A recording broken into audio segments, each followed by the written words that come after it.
2 दिवसीय उत्तराखंड दौरे पर आज पहुंचेंगी राष्ट्रपति द्रौपदी मुर्मू। ऋषिकेश एम्स में होने वाले दीक्षांत समारोह में होंगी शामिल। शाम को गंगा आरती में भी लेंगी भाग।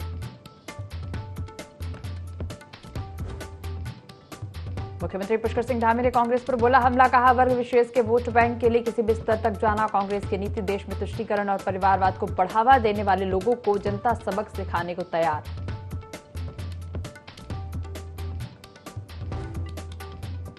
बेकाबू हो रही उत्तराखंड के जंगलों की आग, पिछले 24 घंटे से धधक रहे जंगल, लाखों की वन संपदा जलकर खाक।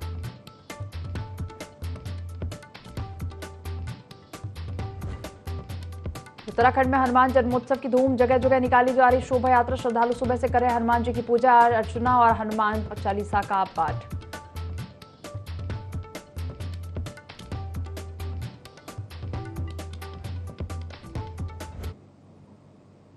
देवभूमि लाइव देख रहे हैं आप और मैं हूं आपके साथ दिव्या। बुलेटिन की शुरुआत करेंगे खबरों के साथ, जहां देश भर में पवन पुत्र हनुमान जन्मोत्सव की धूम नजर आ रही है, तो वही टोईवाला के भानियावाला क्षेत्र में सुबह से ही हनुमान जी की पूजा अर्चना के साथ हनुमान चालीसा संगठन और श्रद्धालुओं के द्वारा भव्य शोभा यात्रा निकाली गई। इसमें भक्तगण भगवा वस्त्र धारण कर हाथ में हनुमान ध्वजा लिए हुए जय श्री राम जय हनुमान के नारों के साथ भक्ति में डूबे नजर आए। शोभा यात्रा भानियावाला से शुरू होकर दुर्गा चौक जौली ग्रांट होते हुए पुनः भानियावाला में आकर समाप्त हुई। शोभा यात्रा में विशालकाय हनुमान जी की झांकी और नासिक का बैंड मुख्य आकर्षण का केंद्र रहा।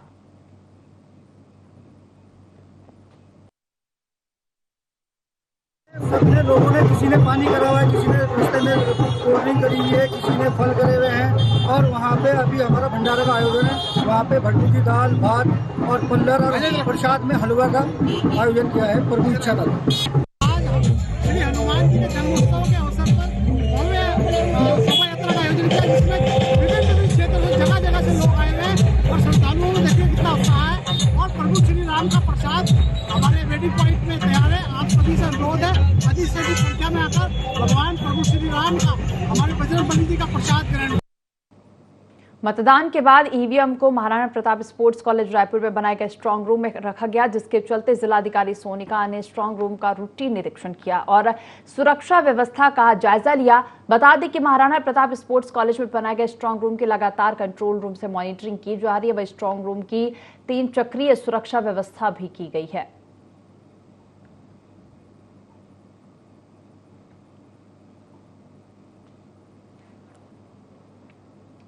उत्तराखंड की 5 लोकसभा सीटों पर मतदान होने के बाद अब उत्तराखंड से कई वरिष्ठ नेता अन्य राज्यों में होने वाले लोकसभा चुनाव के चलते प्रचार प्रसार में शामिल होंगे।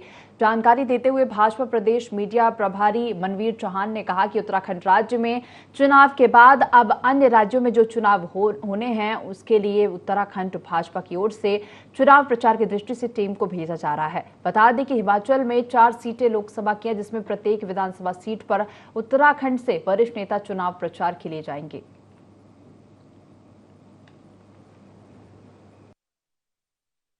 हमारे राज्य में प्रथम चरण के चुनाव में 5 सीटों पर चुनाव हो चुके हैं और अन्य राज्यों में अन्य चरणों में जो चुनाव होने उसके लिए उत्तराखंड बीजेपी से अन्य राज्यों में चुनाव प्रबंधन की दृष्टि से और चुनाव प्रचार की दृष्टि से एक टीम को भेजा जा रहा है।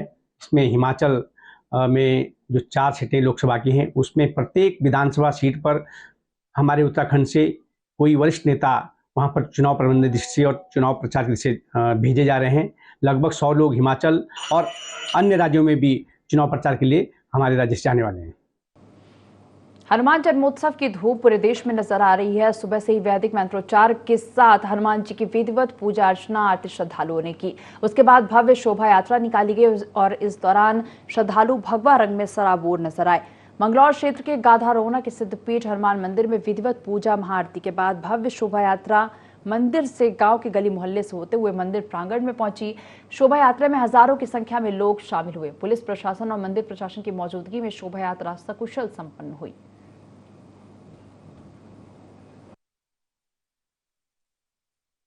बहुत प्राचीन मंदिर है, ये बहुत पुराना हमारे यहाँ की है, वो परंपरा चलती आ रही है सदियों से। मंदिर से चलती है, पूरे गांव में घूमती है। या कोई प्यार में हम अपने से धूमधाम से मनाते हैं एक त्योहार के रूप में। जाके 50 सैकड़ों आदमी में इसमें 50,000 के करीब आदमी आ जाता है। नाच गाँव का सब बढ़िया खुशियाँ से मनाते हैं जी। प्रोग्राम आज रात जागरण, कल भंडारा होगा। लाखों की तादाद में आदमी आता है जी। सन 83 से यहाँ पर लगातार शोभा यात्रा और कल 23 तारीख को जैसे प्रोग्राम होगा, स्टेज प्रोग्राम, वो हमेशा से लगातार कंटिन्यू चल रहा है। पूरा गांव साथ देता है इसमें। पूरे गांव की ये एक ऐसी सिद्धपीठ जगह है जहां दूर दूर से श्रद्धालु आते हैं। आपका पंजाब, हरियाणा, राजस्थान, रुड़की, हरिद्वार, आसपास के सारा गांव का क्षेत्र अक्सर सबका आता है, ताकि सब श्रद्धालुओं को भोजन की व्यवस्था भी मिल सके। डीजीपी अभिनव कुमार ने पुलिस मुख्यालय देहरादून में पुलिस अधिकारियों की बैठक ली और इस दौरान पुलिस विभाग के बजट पर चर्चा की गई। इस दौरान डीजीपी अभिनव कुमार ने पुलिस अधिकारियों को जरूरी निर्देश दिए। बैठक में डीजीपी ने कहा कि पुलिस के कुल बजट का बेहतर उपयोग हो। उन्होंने कहा कि निर्माण कार्यों में निर्माण एजेंसियों की ओर से अच्छी गुणवत्ता की सामग्री का उपयोग किया जाए। सभी प्रशासनिक और आवासीय भवनों की बिल्डिंग इन्वेंट्री बना ली जाए, जिससे भवनों का अनुरक्षण समय से हो सके। सभी थाने, चौकी और पुलिस लाइनों को महिला कार्मिकों और आगंतुकों के अनुकूल बनाने के साथ ही निर्माण कार्यों के लोकार्पण का कैलेंडर बनाने के भी निर्देश दिए।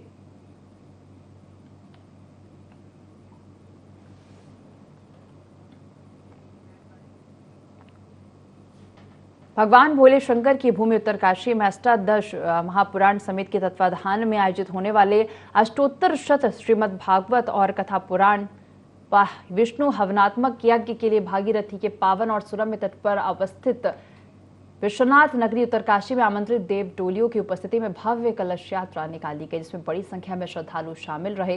इसके बाद आमंत्रित देव टोलियों को आसन ग्रहण कराया गया। इस अवसर पर समिति के महामंत्री रामगोपाल पैन्यूली ने कहा कि अष्टोत्तर शत श्रीमद् भागवत कथा का प्रारंभ कलश यात्रा के बाद होता है। कलश हमारे जीवन के हर क्षण में काम आता है। जन्म के समय भी कलश स्थापना की जाती है और मरने के समय भी शरीर के साथ कलश विसर्जित किया जाता है।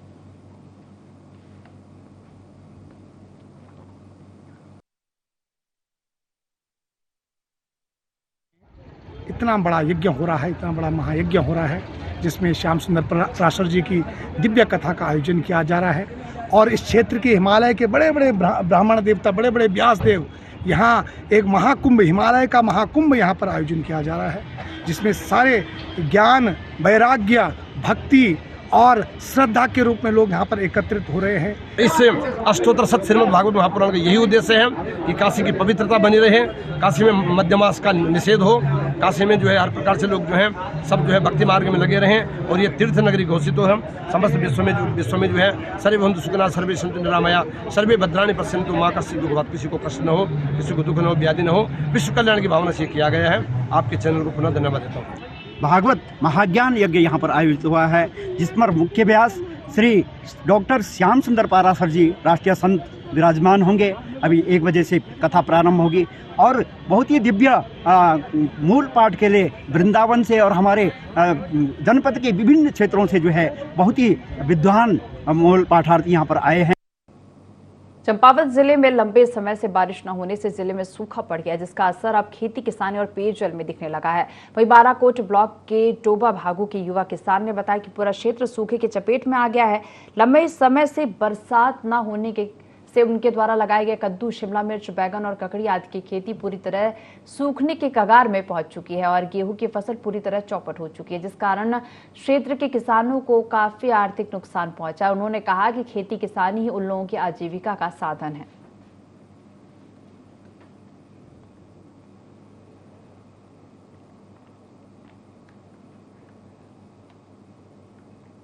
हरिद्वार के लक्सर में एक युवक ने पुलिस चौकी में जहरीला पदार्थ खा लिया, जिसे आनन फानन में अस्पताल में भर्ती कराया गया, जहां उसकी मौत हो गई। दरअसल प्रशांत धीमान पर एक लड़की को फोन पर परेशान करने के आरोप लगाए गए थे, जिसके बाद पुलिस ने प्रशांत को पूछताछ के लिए चौकी बुलाया और इसी दौरान उसने चौकी में जहर खा लिया।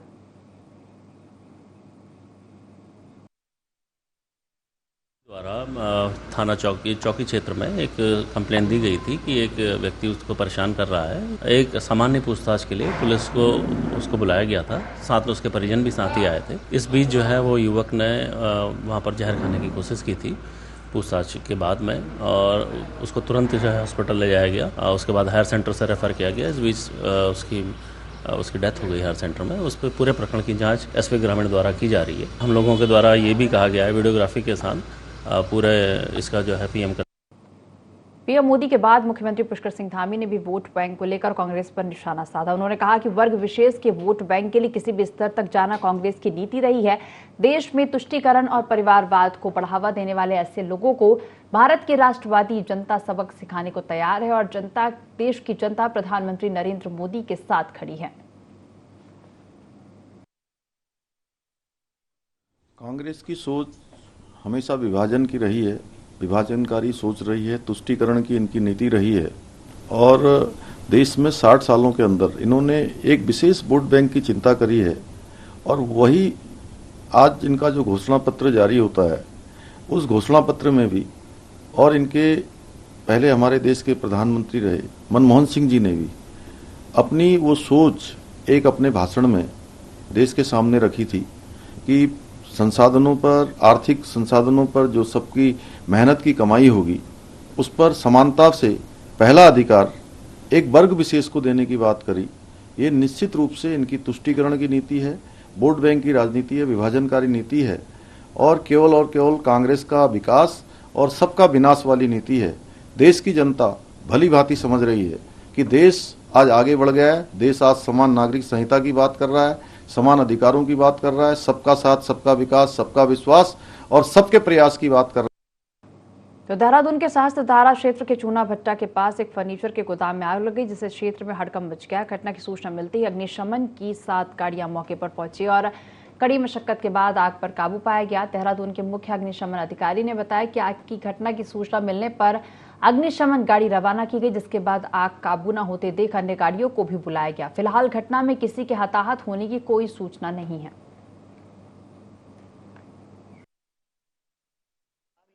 लमसम 3 बजे के टाइम और ये आग पीछे से लगता है, पीछे है गद्दे की दुकान, गद्दे उद्दे होते हैं उनकी दुकान है, तो वहाँ से लगती हुई आई। जब वो ज़्यादा बढ़ गई तो टीन के जरिए अंदर घुस गई लकड़ी वाली दुकान में और ये लकड़ी वाली दुकान भी पूरी जल गई।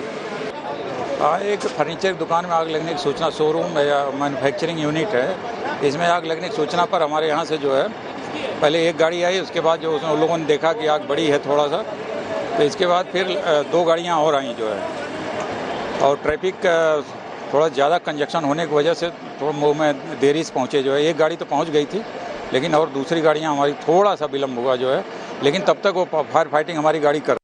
मुख्य सचिव राधा रतूड़ी केदारनाथ धाम पहुंचे, जहां उन्होंने केदारनाथ पुनर्निर्माण और पुनर्विकास कार्यों के मास्टर प्लान के फेज 2 के तहत 21 प्रोजेक्ट्स की प्रगति की समीक्षा की। बता दें कि 4 धाम यात्रा शुरू होने जा रही है और ऐसे में केदारनाथ धाम के कपाट खुलने से पहले मुख्य सचिव राधा रतूड़ी ने केदारनाथ पुनर्निर्माण और पुनर्विकास कार्यों के मास्टर प्लान के तहत कार्यों की समीक्षा की।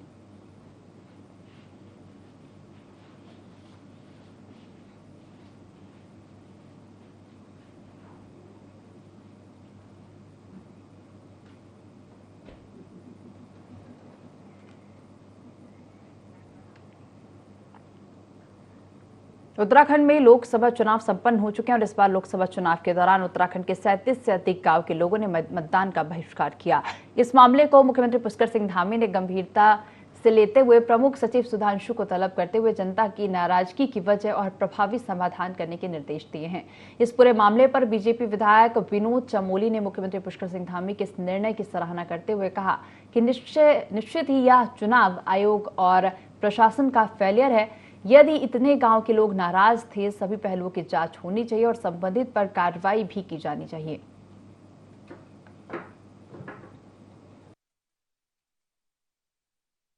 तंत्र में एक बड़ी घटना मैं इसको मानता हूं कि इतने सारे लोग अगर चुनाव का बहिष्कार करते हैं तो सोचना तो पड़ेगा और मुख्यमंत्री जी उसका संज्ञान लिया, प्रमुख सचिव की जिम्मेदारी दी है, ये अपने आप में अच्छी पहल उन्होंने की है और मैं समझता हूँ ये कहीं ना कहीं एडमिनिस्ट्रेटिव फेल्योर है और चुनाव आयोग का भी कहीं फेल्योर है कि निश्चित तौर पर उनके पास सूचनाएं रही होंगी, क्योंकि हमारा खुफिया तंत्र है जो कहाँ क्या घटनाएं हो रही हैं इसकी जानकारी समय देता रहता है।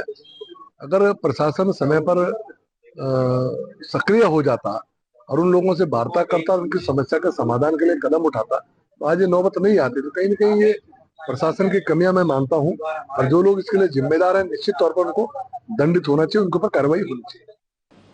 तो लोकसभा चुनाव के लिए प्रदेश में मतदान हो चुका है, लेकिन उत्तराखंड में 35 से ज्यादा गांव के लोगों ने चुनाव का बहिष्कार किया, जिसके चलते सीएम पुष्कर सिंह धामी ने लोगों की नाराजगी को गंभीरता से लिया और मतदान का बहिष्कार करने वाले गांवों की रिपोर्ट तलब की है। बता दें कि सीएम धामी ने प्रमुख सचिव को कार्रवाई के निर्देश देने के साथ साथ प्रशासन से बहिष्कार करने वाले गांवों का ब्यौरा भी मांगा है। मतदान का बहिष्कार करने वाले गांवों का मुख्य मुद्दा सड़क निर्माण का है।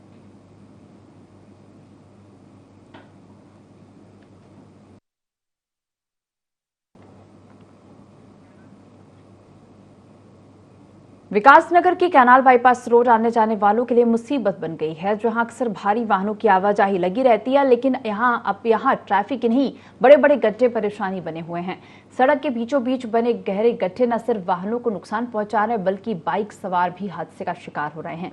बीते साल विभाग ने मरम्मत का कार्य किया था और अब रोड पर लगी टाइल्स उखड़ने लगी है। धूल के गुबार और कीचड़ लोगों के घरों में घुस रहे हैं। बुजुर्गों और स्कूली बच्चों को खासी परेशानियों का सामना करना पड़ रहा है। वहीं जिम्मेदार सिंचाई विभाग ने बताया कि इसका काम पीडब्ल्यूडी विभाग को सौंप दिया गया है। दोनों के बीच फंसी खस्ता हाल रोड आम जन के लिए समस्या बनी हुई है।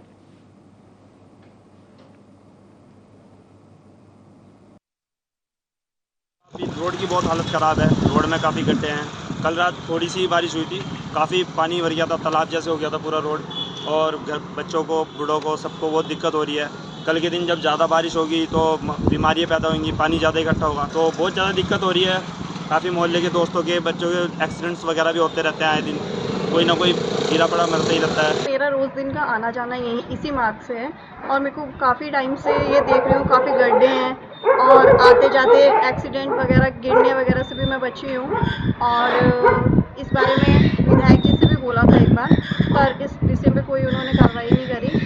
और मैं चाहूँगी सरकार से कि जल्द से जल्द इस मार्ग पे, इस बारे में हमने काफ़ी विभाग को अवगत कराया है कि यहाँ की जो भी समस्या है जल्दी से यहाँ का निराकरण करें, लेकिन अभी तक आचार संहिता से पहले कुछ यहाँ का अभी समस्याओं का निराकरण नहीं हो पाया है।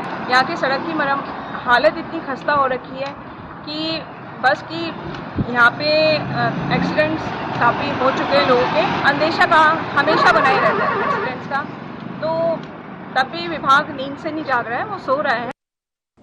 प्रदेश भर में अगले 1 से 2 दिन तक अधिकांश हिस्सों में बारिश हो सकती है। मैदानी इलाकों में कहीं कहीं छुटपुट बारिश के साथ ही मौसम सामान्य बना रहेगा। पहाड़ी जिले जैसे उत्तरकाशी, चमोली, पिथौरागढ़, रुद्रप्रयाग, बागेश्वर में हल्की बारिश की संभावना है। वहीं 27 अप्रैल से एक बार फिर पश्चिमी विक्षोभ सक्रिय होने के आसार हैं। मौसम विभाग निदेशक विक्रम सिंह ने इसे लेकर जानकारी दी है।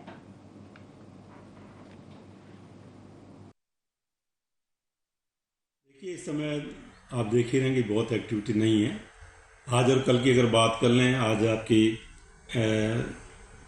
22 तारीख है और कल 23 है, तो एक पश्चिमी विक्षोभ है, फीबल है, तो उसका जो थोड़ा बहुत असर है अंदर के हमारे डिस्ट्रिक्ट से, उत्तराखंड के उत्तरकाशी, चमोली, पिथौरागढ़, रुद्रप्रयाग, बागेश्वर है, तो इनमें हल्की एक्टिविटी जो है आज और कल अगर मैं कहूँ तो आइसोलेटेड टाइप जो है वो मिलेंगे, तो बहुत ज़्यादा नहीं है कुछ। और छुटपुट आप कह सकते हैं जो देहरादून के हिल्स है या टेहरी की जो हिल्स है उनमें थोड़े बहुत जो है activity isolated type, very light, वो रह सकती है आज और कल में। फिर उसके बाद देखेंगे 24, 25, 26 अगर मैं बात करूं तो ऑलमोस्ट ड्राई रहने वाला है। हाई रीचेज में छुटपुट हो तो उससे कोई असर पड़ने वाला नहीं। उत्तराखंड में अगले 48 घंटे बारिश का येलो अलर्ट जारी है। उत्तरकाशी, चमोली, रुद्रप्रयाग में बारिश की संभावना जताई जा रही है। मैदानी जिलों में प्रति घंटा रफ्तार से हवाएं चलने की संभावना है। मौसम विज्ञान केंद्र ने अलर्ट जारी किया है, तो बारिश का येलो अलर्ट जारी है। अगले 48 घंटे तक उत्तरकाशी, चमोली, रुद्रप्रयाग में बारिश की संभावना जताई जा रही है।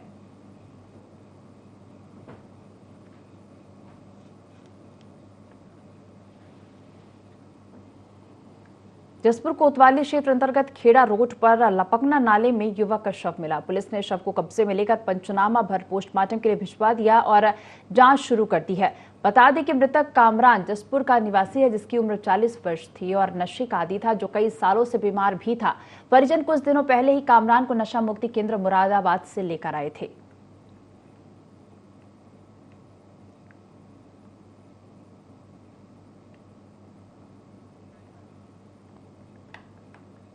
चलिए अगली खबर का रुख करेंगे। थराली कुराड़ पारथा मोटरमार्ग पर इन दिनों डामरीकरण का कार्य हो रहा है। वहीं ग्रामीण लोक निर्माण विभाग की देखरेख में हो रहे इस डामरीकरण कार्य से असंतुष्ट नजर आ रहे हैं। वहीं डामरीकरण में गुणवत्तापूर्ण कार्य न होने पर एक ग्रामीण ने इसका वीडियो बनाकर सोशल मीडिया साइट पर अपलोड कर दिया। वीडियो में ग्रामीण आरोप लगा रहे हैं कि विभाग की देख रेख में चल रहे इस डामरीकरण कार्य में सीधे मिट्टी के ही ऊपर डामरीकरण किया जा रहा है और बिछाए गए डामरीकरण के ऊपर चलने भर से ही डामरीकरण उखड़ने लगा है। वीडियो में साफ तौर पर देखा जा सकता है कि किस तरह से बिछा डामर उखड़ रहा है।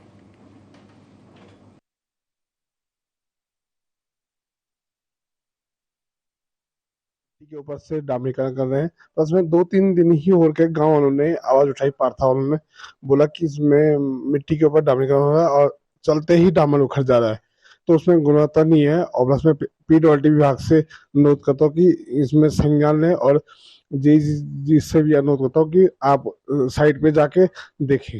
धारपट्टी के लोगों का दुर्भाग्य है कि इस सड़क के लिए हम लोगों को हमेशा संघर्ष करना पड़ा और बड़े लंबे संघर्ष के बाद इस समय जब वित्तीय स्वीकृति हुई और उसके बाद अब जब काम शुरू कर दिया गया है ठेकेदार के द्वारा, तो कामों की गुणवत्ता कई जगह वैसी है नहीं जिस हिसाब से जो मानक थे, मानकों के आधार पर कार्य नहीं किया जा रहा है।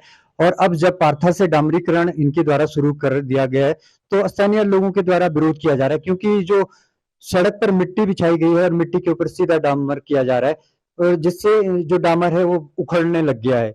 तो अभी शुरुआती स्टेज में ही ये स्थिति है, तो आने वाले दिनों में मुझे नहीं लगता है कि 6 से 7 महीने ये सड़क का जो डामरीकरण है वो चल पाएगा।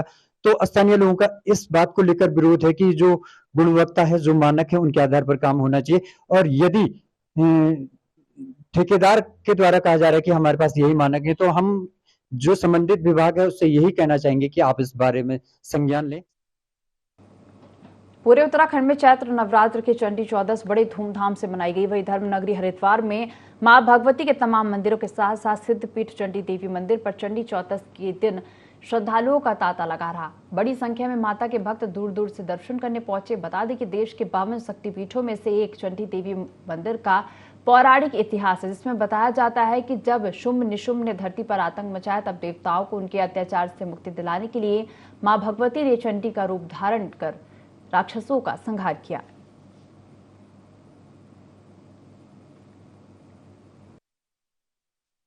इसका बहुत ज्यादा महत्व है। माता का मंदिर पहाड़ों पर है और ऐसा माना जाता है कि इस दिन माता के दर्शन करते हैं तो बहुत ही पुण्य मिलता है और सारी मनोकामनाएं पूरी होती है। इसलिए हम लोग भी वहां से दर्शन करने आए और हमें मन को बहुत शांति मिली और बहुत ही अच्छा लगा। माता के जो है चैत्र के नवरात्रे प्रारंभ हो रखे हैं और उसी में जो है आज चतुर्दशी का जो दिन है उसमें चंडी चौदस का पर्व जो मनाया जा रहा है। धार्मिक मान्यताओं के अनुसार चंड मुंड शुंभ निशुंभ आदि दैत्यों का संहार करने के पश्चात जो भी भक्त श्रद्धालु जो है माँ भगवती से पूजा करता है, अर्चना करता है, माँ की पाठ करता है, हवन करता है, धार्मिक कृत्य करता है, मनोकामनाएं मांगता है माँ भगवती से, तो उसकी सभी मनोकामनाएं पूर्ण होती है। उत्तराखंड में 19 अप्रैल को लोकसभा चुनाव संपन्न हो गया है। लोकसभा चुनाव 2024 में उत्तराखंड में 55.89% वोटिंग हुई है। वोटिंग का यह आंकड़ा पिछली बार की तुलना में काफी कम है। उत्तराखंड लोकसभा चुनाव में कम वोटिंग परसेंटेज का कारण चुनाव बहिष्कार माना जा रहा है। कई जिलों में गांवों में मूलभूत सुविधाओं, विकास कार्यों की मांग पूरी न होने पर चुनाव बहिष्कार किया गया, जिसके कारण उत्तराखंड में वोटिंग परसेंटेज कम हुआ है।